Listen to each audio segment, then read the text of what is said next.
Terima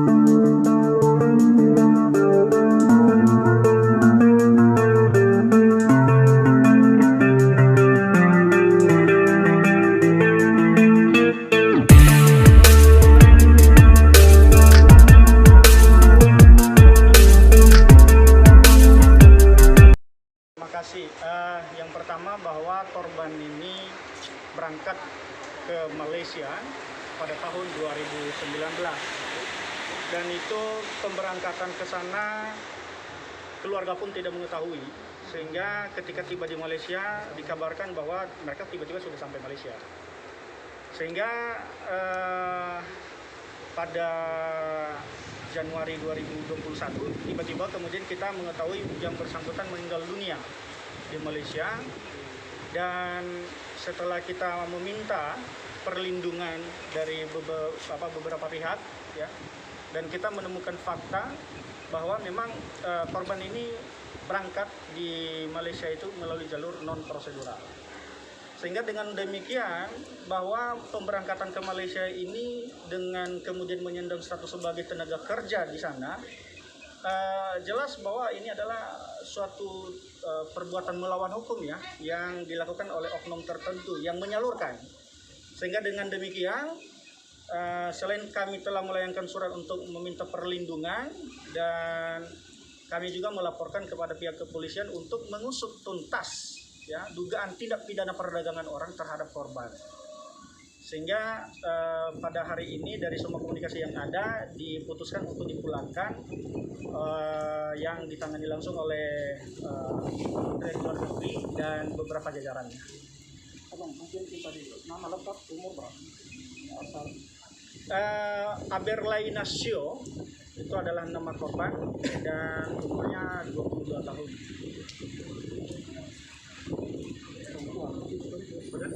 perempuan. Ya, perempuan. Asalnya di mana nih, Pak? Desa-desa. Ya, yang berasal dari Desa Litamali, Kecamatan Kobalima, Kabupaten Malaka, Provinsi NTT. Kalau yang abang sendiri nama lengkapnya? Ya, saya Indra Nasgaho, merupakan tim dari kuasa hukum korban yang tergabung di Lembaga Komando Pemberantasan Korupsi. Lembaga ini adalah lembaga kemanusiaan sosial yang bergerak, salah satu fungsinya adalah untuk memberikan dan memperjuangkan hak-hak tenaga kerja kita yang menjadi korban di luar negeri. Makasih. Dari dinas tenaga kerja. Memulangkan jenazah yang kabarnya ya 10 hari ya sempat tertahan di Malaysia. Jadi info pertama itu diterima oleh perwakilan itu tanggal 31 Januari, meninggalnya tanggal 30, dan itu langsung dibawa oleh perusahaan ke wilayah terdekat di Sandakan ya, Sandakan. Dan itu udah penanganan sudah di awalnya oleh perwakilan dari Kota Kinabalu, menjadi Kota Kinabalu, dan sudah dilakukan otopsi dari tanggal 3 Februari.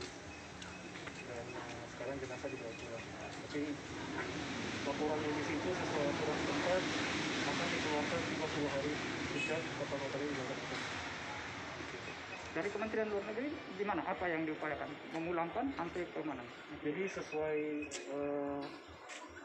peraturan yang ada, almarhumah Aberlai Nasio, sesuai hasil investigasi dari Polda NTT, beliau adalah korban PKPO dan sudah menjadi haknya untuk ditangani langsung dan diinstruksi kepulangannya oleh Kementerian Luar Negeri dan KJRI Kota Kinabalu tempat daerah asal. Dan kami bersama-sama di sini dengan Bapak Kepala PP2 ini, Lembaga PP, dan akan menyerahkan kepada Kementerian.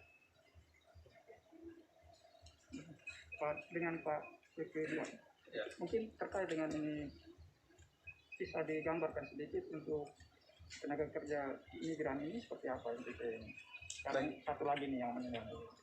Baik, seperti kita ketahui bahwa selama ini banyak yang meninggal dunia, dan rata-rata data menunjukkan kepada kita bahwa mereka ini sebagian besar, hampir semuanya itu berangkatnya secara non-prosedural. Nah, terkait dengan data-data itu, keberangkatan mereka ini terkait dengan pola migrasi, dan keberangkatan mereka itu non prosedural, sehingga ini ketika terjadi masalah ini akan menyulitkan, sangat menyulitkan bagi pihak perwakilan kita yang berada di Ujung Tombak untuk melakukan penanganan ini, karena di sana juga kita tahu bahwa mereka juga berada di negara yang punya ketentuan, sehingga ini juga harus punya tata dan sebagainya, sehingga apa yang sudah dihasilkan ini merupakan dan itu harus dengan kerjasama dengan kita yang ada dalam negeri. Tentu ini membutuhkan kerjasama kita semua, kerjasama semua lembaga pemerintah baik dalam maupun luar negeri, kerjasama dengan lembaga swasta, bersama dengan lembaga-lembaga hukum, LSM dan seterusnya. Secara khusus kami di BP2 MI tentu bergeraknya sesuai dengan tugas, fungsi, dan kewenangan yang ada pada kami.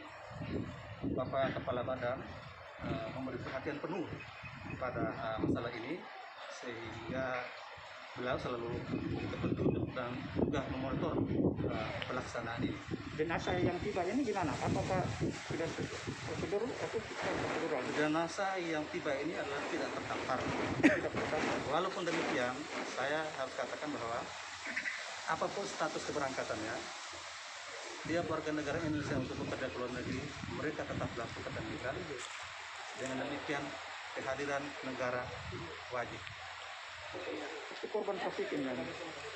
Sesuai dengan identitas kepolisian, seperti jenis tadi, dan kami pada hari Senin lalu sudah memberikan keterangan sebagai saksi ahli dalam kasus ini.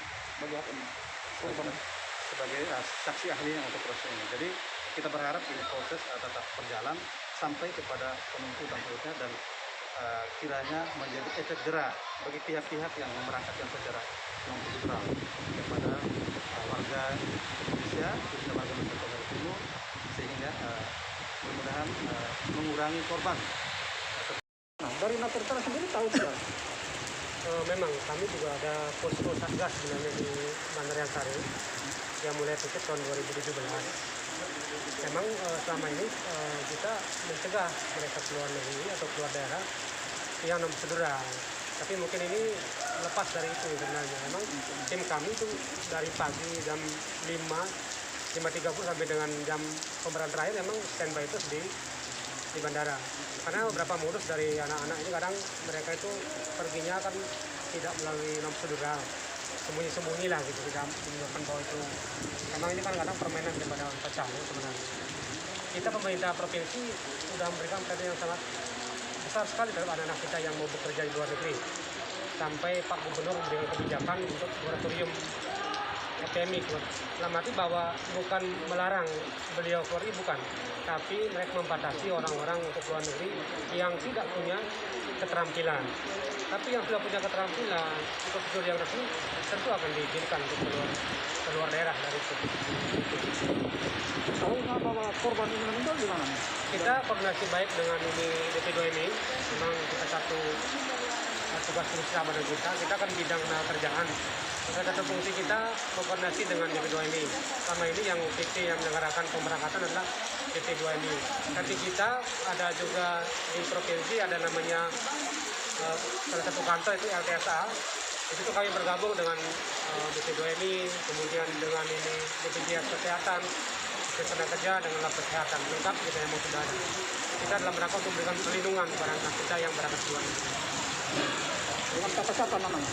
Saya namanya Pak Ketum Sejahtera. Ya, saya dari Kepala Seksi Penempatan dan Pembinaan Pemagangan Tenaga Kerja. Sudah hari ini memang Ibu Kadis sudah sempat hadir karena beliau ada acara yang bisa diwakilkan yaitu di Lombok Timur, acara untuk ini perjanjian bersama antara PLK yang ada di Kupang dengan PLK Lombok Timur untuk penanganan tenaga kerja. Terima kasih. Itu meninggal karena